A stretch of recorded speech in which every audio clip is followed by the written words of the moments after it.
Platicabas hace un momento, Alfonso, sobre esta afectación a las cuencas hidrológicas. Quisiéramos preguntarles en esta etapa del programa sobre el agua. Cada vez con más frecuencia todos escuchamos en los medios de comunicación que el agua es un problema, la disponibilidad de agua dulce es un problema creciente y que va a significar inclusive en muchos sentidos hasta un problema político que en algunos casos ya se vislumbra y se ve como algo que puede amenazar también tanto la permanencia de los ecosistemas como la de las comunidades humanas. ¿Podrían platicarnos un poco más sobre esto? Alfonso, por favor.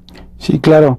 Bueno, un problema que es latente al día de hoy, latente en las grandes ciudades, bueno, la falta de agua, ¿no? Y también es latente en las comunidades rurales. Por ejemplo, hace el año pasado y el antepasado, que hubo problemas de sequía, por ejemplo en la parte de la Mixteca, no dio para la producción de forraje para los animales de las comunidades locales. Y obviamente ahí podemos hablar de un aspecto trágico para la gente porque se quedaron sin ganado. Para dar una idea de lo que comúnmente no vemos, ¿no? Que es generalmente lo que estamos siempre acostumbrados a pensar en las grandes ciudades, pero digamos que en el campo el problema del agua es un problema central importante, ¿no? Del agua que existe, una parte importante está contaminada, en diferente grado, como mencionaba hace un momento, y entonces estamos hablando de una crisis del agua de la cual, creo yo, no estamos preparados para hacer frente aún, en sentido de buscar alternativas de cómo vamos a resolver, frente a un escenario de cambio climático, la disminución o la presencia de acuíferos. En particular, hace un momento comentaba el problema de que hace quizás 30, 40 años, el agua que se saca de los acuíferos, que es un porcentaje importante a nivel nacional, se obtenía a 15 metros de profundidad, o sea, era agua realmente que estaba a flor de piel, como dicen, ¿no? Y ahora, por ejemplo, hay estados como Aguascalientes o otros estados que están enclavados en las zonas áridas del país. En estos estados se está bombeando a más de 400 metros de profundidad. Estamos hablando de un gasto desde el punto de vista económico y un problema, digamos, de que se están agotando esas reservas y sin duda el problema va a ser cómo vamos a resolver este tipo de cosas. Quizás la consecuencia inmediata que uno se puede imaginar, que ya ocurrió en el Sahara en los 70s, por ejemplo, con estas grandes sequías, es que eso originó migraciones importantes a los grandes centros de población. O sea, el agua es vital, como todos lo sabemos, y eso en la región del Sahara obligó a la migración a los grandes centros de ciudad, ocasionando una serie de problemas realmente grandes. Entonces, sin duda esto va a ser un problema, ya lo es, pero creo que las consecuencias, sobre todo en un país donde el 50% es árido, o sea, donde tenemos climas secos, entonces estamos hablando de que el problema del agua va a incrementar de manera muy importante. Víctor. Bueno, si algo tiene la parte de meteorología y la parte del estudio del clima es llevarnos a entender mejor qué pasa con el recurso más importante que tenemos, quizás es el agua. Entonces, mucho de lo que tratamos de averiguar es cómo el clima resulta en más o menos agua, pensando, por ejemplo, qué causa las sequías. Los estudios que hemos ido desarrollando nos permiten llegar a pronósticos incluso de cuándo puede ocurrir una sequía. Yo creo que estamos en capacidad de empezar a ver cosas como la sequía de 2005, a la que hacía referencia Alfonso, y lo que quizá no hemos llegado tanto es a cómo traducir esa información, ese conocimiento que ahora tenemos sobre cómo funcionan las sequías, qué precursores tienen, no lo hemos podido traducir a decisiones que nos preparen a ser menos vulnerables a la parte de la sequía. Hay tanto el problema de la parte clima y cómo distribuye el agua, es un problema bastante complejo. Ramón hacía referencia a la parte de huracanes hace un momento, y yo a mis alumnos y colegas les llego a veces con una pregunta que los deja como un poco confundidos, y les digo, a ver, contéstame, para México, ¿los huracanes hacen llover o secan?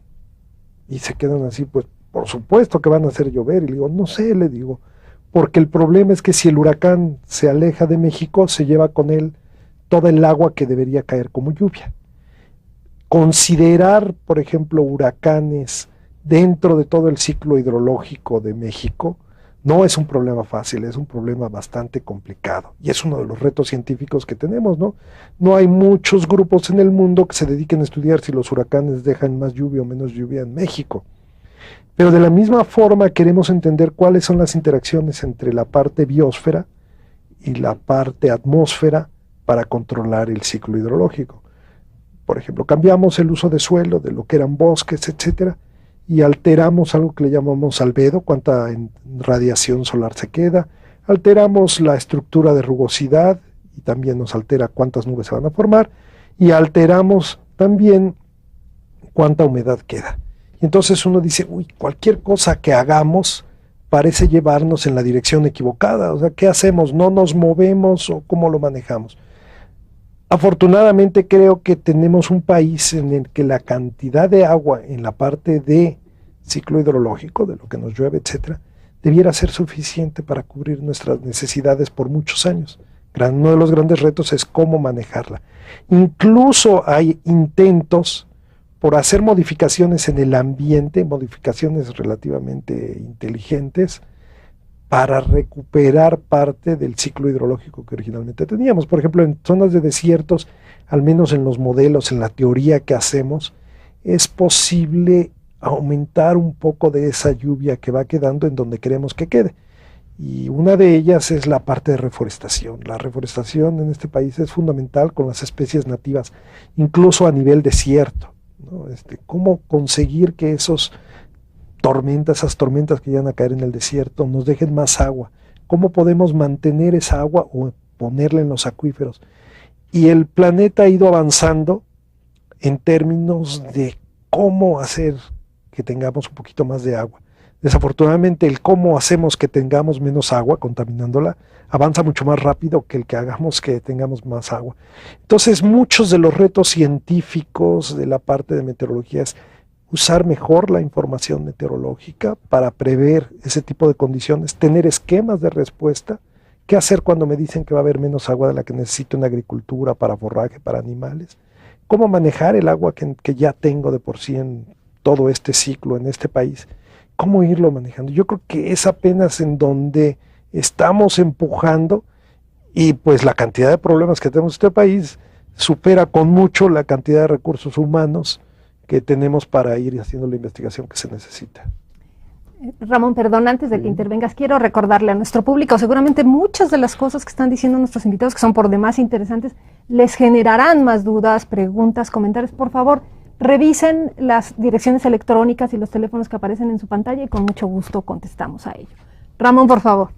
Sí, iba a decir Vali, porque la mayoría conocemos al doctor Valiente, que tiene mucho de Alfonso, pero casi siempre le decimos Vali.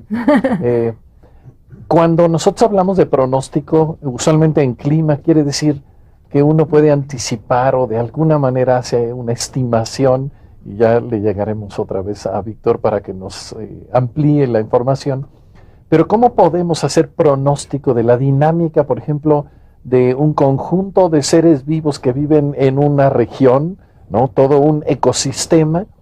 ¿Cómo podemos nosotros modelar, hacer pronósticos y luego ver qué hacemos para ajustar, cuidar, amplificar tal o cual grupo? Luego queremos hacerle un poco al ser divino y no, aquí debe haber tales y cuales. Que bueno, no es necesariamente tan mal, ya haré un papel de abogado del diablo en un ratito.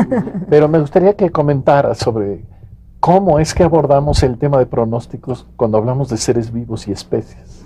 ¿Te refieres a esta cuestión de cambio en el contexto del cambio? El contexto del cambio climático, pero también en la propia dinámica de esos grupos, ¿no? Como que uno dice, bueno, ¿qué pasa si yo meto, por ejemplo, como ha ocurrido en muchos lugares, que se mete una especie, se meten los conejos y de pronto ellos se empiezan a acabar porque no tienen un depredador que se los acabe y mantenga un balance? Claro. Y así con diferentes grupos. ¿Cómo le hace uno para entender esa dinámica?